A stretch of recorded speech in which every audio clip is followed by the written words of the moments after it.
into it. All right, picture this. It's late. You're scrolling through home listings for your 100th time, and you go to find the one house that you want to live in. Your brain immediately goes, it's time to apply for a mortgage, right? But what if I told you that's probably the worst place to start? Before you seriously want to take your time and apply for a mortgage, I'm sorry, that was wrong to say. Seriously, applying for a mortgage isn't the first step in buying a house. It's one of the final steps. When you jumping the gun can mean getting approved for way less than you need, getting stuck with a nasty interest rate that costs you thousands, or even getting a flat out denial. That dream can turn into paperwork nightmare fast.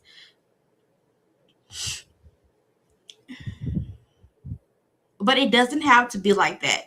In this video, I'm going to walk you through everything that you need to do before you even think about talking to a bank. We're going to build your home buying dream plan from the ground up. So when you're finally applying, you're not just crossing your fingers, you're walking in with confidence to get a big fat yes. By the end of this video, by the end of this live, you'll have a clear, actionable plan to get you'll have a clear, actionable plan to go get your dream home today. So let's get started.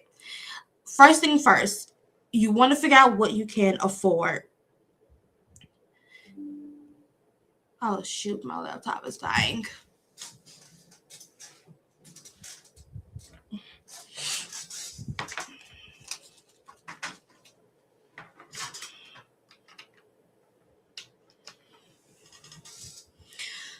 Okay, so first things first, before you fall in love with another house online, you have to figure out how much home you can actually truly afford. A lender might pre-approve you for a giant loan, but that number means nothing. If your monthly payment makes you sweat, being house poor is a real and very unfun situation you need to avoid at all costs. So, how do you find your real budget? It all comes down to four things: your income, your debts, your spending habits, and your savings. A classic rule of thumb is that your total housing costs should be more than 28% of your gross monthly budget, your gross monthly income. But let's go in a little deeper. Your housing payment is way more than just your mortgage. You have to add in your property taxes, homeowners insurance, and maybe even HOA fees. Those alone can tack on hundreds of extra dollars a month. And then there are the costs everyone seems to forget, closing costs, which are just the fees to get the loan done. Typically, they run between 2% through 5% of the home's price. On a $350,000 home, that can be an extra $10,000 you need to bring to the table on top of your down payment. Finally, you have to plan maintenance. You want to budget at least 1% to 2% of the home's value each year, because I promise you, the water heater, toilet, plumbing, something's going to give throughout your time living in the house. So it's good to have a maintenance budget. So here's your first homework assignment.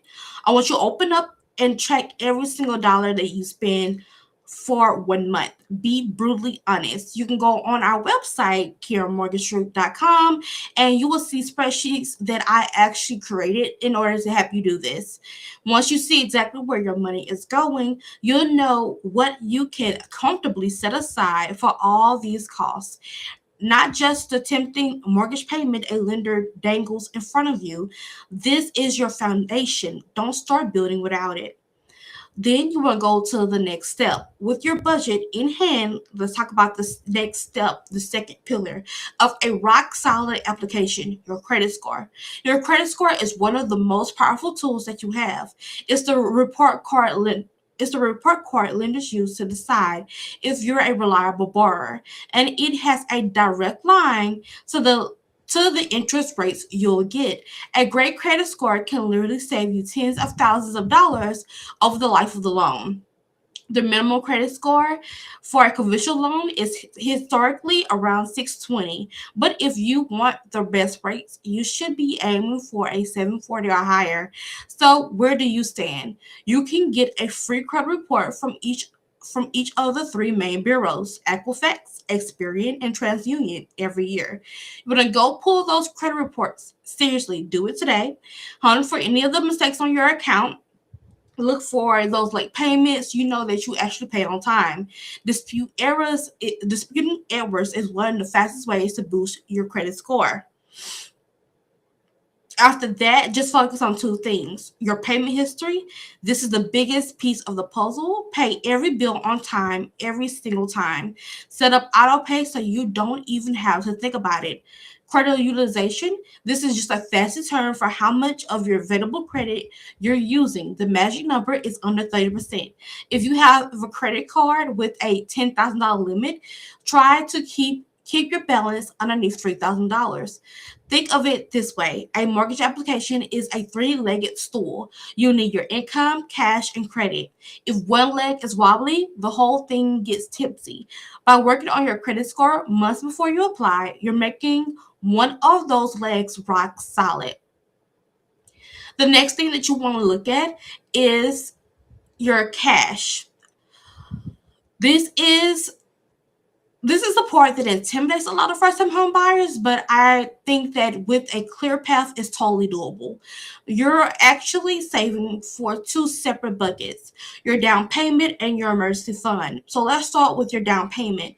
You've probably heard of the myth that you need to have 20% down. While 20% is fantastic because it helps you avoid PMI, private mortgage insurance, is not a deal breaker. There are tons of loan programs out there for first-time home buyers that requires much less. You have down payment assistance, FHA loans that requires you to have 3.5% down, and some conventional loan programs that allows you to bring down 3%. Your second and arguably most important savings goal is your emergency fund. This is your safety net. Lenders want to see that you aren't draining your entire life savings by buying the house. But most importantly, you need to know that if you have a major car repair or you lose your job right after moving in, you won't lose your home. The goal is to have 3 to 6 months of essential living expenses tucked away in a separate savings account. This is non-negotiable. The key to hitting these goals is simply consistency. Set up automatic transfers from your checking to a high yield savings account on every payday. Even if you start small, that consistency creates momentum, and you'll get there faster than you think. This is the next step, and it is I guess you would say exciting, but it's about saving you a massive headache in the future. The next thing you want to do is documents. You want to go on a document scavenge hunt. When you finally apply for a mortgage, your lender will ask you for a mountain of financial documents and paperwork. Instead of scrambling to find each piece of information, you want to create a digital or physical folder and start collecting these items.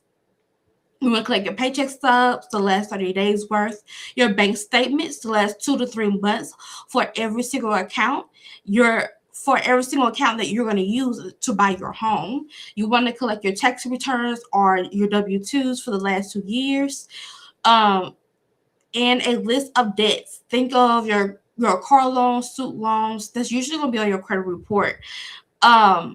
But you can create a list just so you can keep up with for yourself for your budgeting. But that's usually going to come from your credit report. You want proof of other income and assets as well.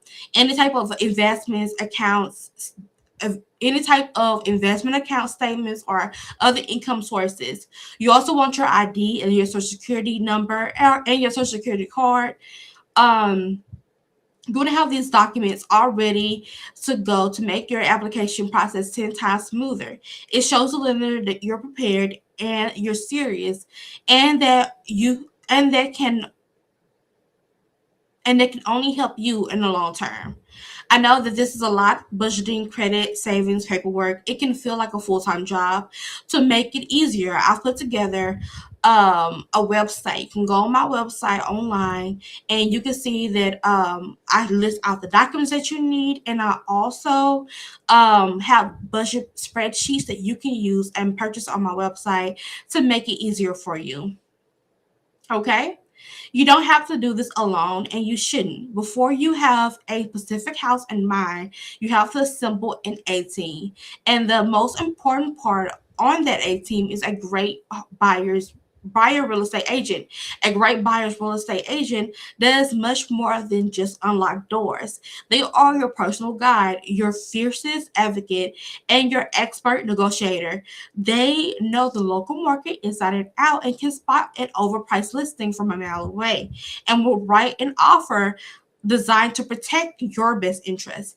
And here's the best part: the seller is typically the one who pays the buyer's agent's commission. So all the expertise comes to no direct cost to you. So don't just sign up with the first agent that you meet. You want to interview a few, ask them about their experiences with first time buyers in the price range and your neighborhood. You want someone genuinely connected with and trust. You want someone that you generally connect with and that you trust. Finding the right agent early is absolutely a game changer for your entire home buying experience. Okay, so you've gathered all the prep work, you built your budget, you polish your credit, you save you save your cash, you gather your documents, you find a real estate agent. Now and only now is the time for you to talk to a lender. And now it's time for you to start your pre-approval process. It's so important to know the difference between a pre-qualification and a pre-approval. A pre-qualification is a quick informational guess of what you might get based on a 5-minute conversation. A pre-approval is the real deal. This is where a lender takes all documents that you so smartly gather, pulls your credit, and verifies your income and your assets. At the end of the process, you'll issue a pre-approval letter. This letter is your golden ticket. It proves to the seller that you are serious financially vetted buyer, which gives your offer a massive advantage in a competitive market. It also gives you a firm price ceiling for your house hunting experience. So you can search with total confidence, knowing that you can actually afford the house that you fall in love with. So as soon as you can, the real work of buying your first home starts months before you even see a loan application.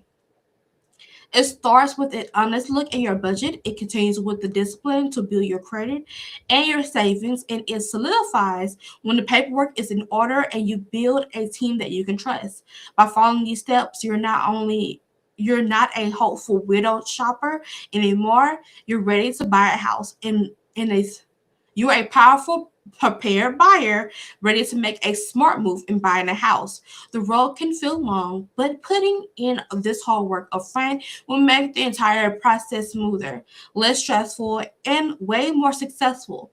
You've got this, okay? So if you like this video and it helps you feel more prepared, do me a huge favor and hit the like button. It really helps grow the channel. And make sure you subscribe for no nonsense guides to help to buying a home. Finally, I want to hear from you. What's the single biggest thing holding you back from buying your first house? Is it a down payment? Is your credit? Or is it feeling like no or it or just the feeling of not knowing where to start? Drop a comment below. I will read and respond. Thank you for watching. And thank you for watching. Did I get any comments in the chat? Hey, I am from Louisiana. Hey, Ava, I am from Louisiana. I think you say Ava. I'm from Louisiana. How you doing? Hey. Hi, everybody. So I recorded the first bit was me recording for my YouTube video. I'm going to edit in the stuff once I end the stream, but I want to take time and talk and answer all your comments if you have any. I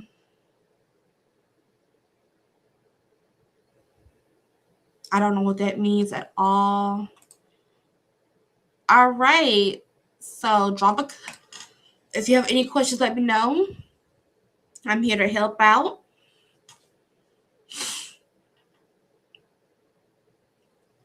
All right. I'm going to the next video now. I'm going to do another video. But it was good to talk with you guys. Bye.